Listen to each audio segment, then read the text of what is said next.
Notre premier invité est Aymeric Young, Managing Partner chez Cadia Impact France, une des premières sociétés d'investissement à impact en Europe.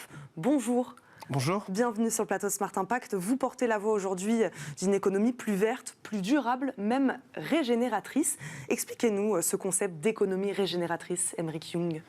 Alors déjà, le cadre de l'économie régénératrice, c'est notre cadre de travail pour l'impact investing. Donc en tant que société d'investissement, en Suisse d'abord, en France maintenant, mais avec beaucoup de participation en France. On a mis en place un fonds de private equity en impact investing, avec l'économie régénératrice comme moteur. Donc l'impact investing, ça veut dire, c'est né en 2007, ça se développe, c'est la volonté de faire un investissement avec un impact environnemental et social qu'on peut mesurer tout en ayant de la performance financière. Et le private equity, c'est donc dans le domaine des investissements directs dans des plus ou moins petites ou plus ou moins grandes entreprises. Et en fait, le cadre de l'économie régénératrice, c'est de se dire qu'on va mettre en place une économie qui va être capable de rendre plus qu'elle ne prend. Et ce concept vient de l'agriculture, puisqu'il y a aujourd'hui qu'en agriculture que vous êtes capable de créer de la valeur, créer de la richesse, tout en améliorant le sol, la biodiversité ou votre environnement. Ça n'existe pas en économie, donc l'économie régénératrice n'existe pas, et c'est notre grande ambition de la mettre en place. Je peux vous répondre sur les piliers de l'économie régénératrice, qui sont les piliers du fonctionnement d'un écosystème. Ça veut dire que dans un écosystème, dans la nature, vous avez le local, le circulaire, le fonctionnel et la collaboration. Donc c'est vraiment le pilier des éléments qui font qu'un écosystème est durable par nature et qu'on essaye d'appliquer à l'économie en regardant le business model d'une entreprise, l'amener vers un écosystème.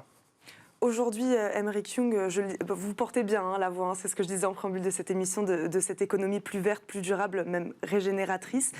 Vous évoluez dans le monde de la finance depuis un bout de temps maintenant. Qu'est-ce qui vous a amené à vous concentrer aujourd'hui sur ces projets-là, des projets financiers solidaires à impact ?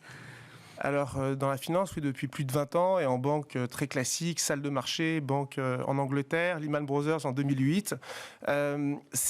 Pour moi, ça a toujours été un aspect en ingénierie financière, en banque d'affaires, trouver des solutions, chercher des solutions. Et le déclic, si on peut parler de déclic, c'est en 2007. Avant la crise financière, il y a eu une crise alimentaire qui fait que tous les produits de l'alimentation ont augmenté. Ça après provoquer les émeutes de la faim, un problème vraiment mondial. Et bien sûr, les banques regardaient ce problème, essayaient de trouver des solutions. Et les solutions qu'on proposait, c'était des solutions quantitatives. Une population qui augmente, donc produire plus. Et très souvent, produire plus en achetant des terres en Afrique, en Amérique du Sud, de façon massive. Et à partir de là, moi, je me suis dit que c'était une solution qui n'était pas durable. C'est une solution à court terme, quantitative.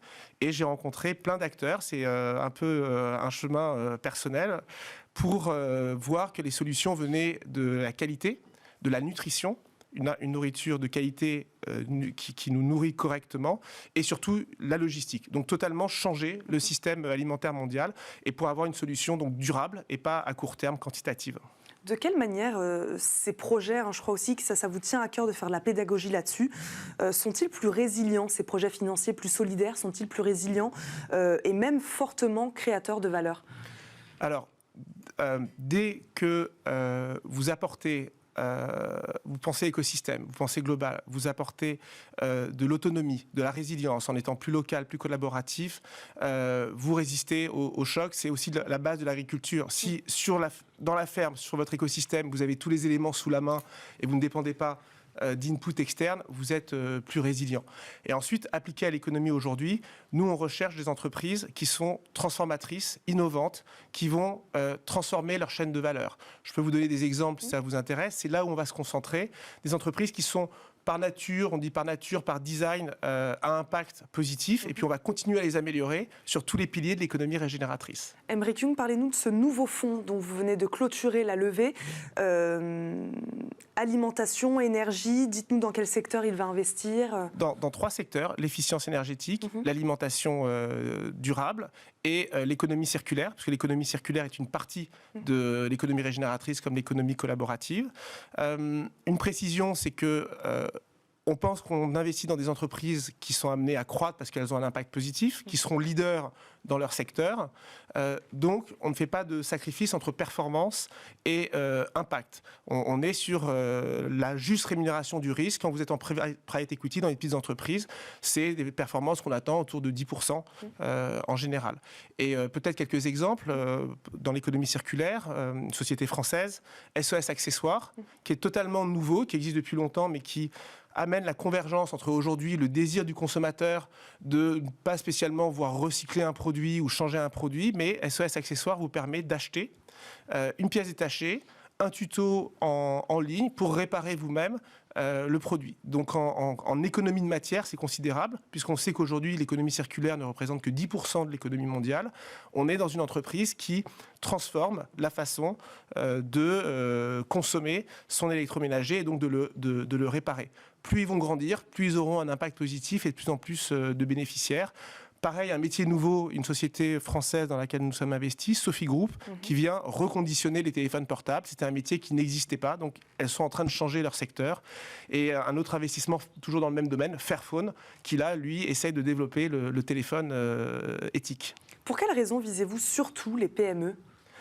Alors, parce que pour l'instant, déjà, l'impact investing, je vais dire, tel qu'on va le désigner en impact positif et pas en réduction de l'impact négatif. On est plutôt sur des montants d'investissement qui sont plus faibles. Ça représente moins de 1% de la finance mondiale.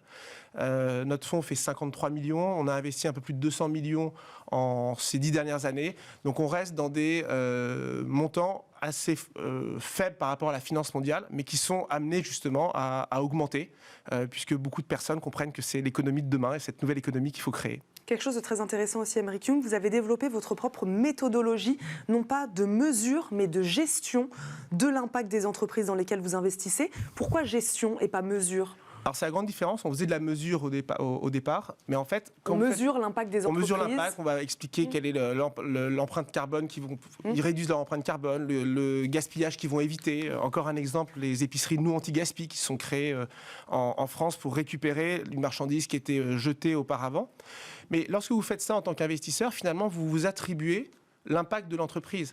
Quel est votre rôle en tant qu'investisseur d'impact? C'est de rentrer dans l'entreprise, avoir un pacte d'actionnaire où vous expliquez qu'il y a une feuille de route, que vous allez mettre en place des dépenses spécifiques pour passer à l'énergie renouvelable, réduire les déchets, améliorer la chaîne de valeur, améliorer la gouvernance de l'entreprise. Donc c'est comment être actif dans l'entreprise avec des objectifs déterminés. Donc cette feuille de route que vous décidez que vous co-construisez avec l'entreprise pour qu'elle aille vers l'économie régénératrice, donc qu'elle aille vers son écosystème, que l'entreprise ne soit pas la meilleure du monde, mais la meilleure pour le monde, et qu'on parle enfin de stakeholder value et pas de shareholder value, c'est-à-dire la valeur pour tous les partenaires de l'entreprise, de la chaîne de valeur, et pas juste les actionnaires. Il nous reste 10 secondes.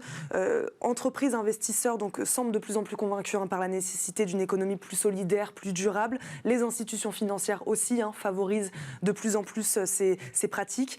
Que manque-t-il selon vous, en quelques secondes, Aymeric Young, pour vraiment voir l'investissement impact se déployer ? Alors deux choses. L'éducation. Et nous, on fait beaucoup d'entreprises en B2C, donc qui vont répondre aux besoins du consommateur maintenant. Être conscient de ce qu'on souhaite en tant que consommateur. Le meilleur investissement, c'est la dépense qu'on va faire en fait en tant que consommateur. Oui, beaucoup de personnes se mettent à l'impact. Attention de l'intention qu'il y a derrière, que ce ne soit pas la vente d'un produit financier, mais vraiment l'envie de changer une économie, d'avoir une meilleure économie. Et une citation pour répondre, en fait, c'est dans la vie, il y a certaines personnes qui regardent le monde tel qu'il est et qui se demandent pourquoi, d'autres qui regardent le monde tel qu'il devrait être et se disent pourquoi pas. Et je crois que c'est Georges Bernard Shaw.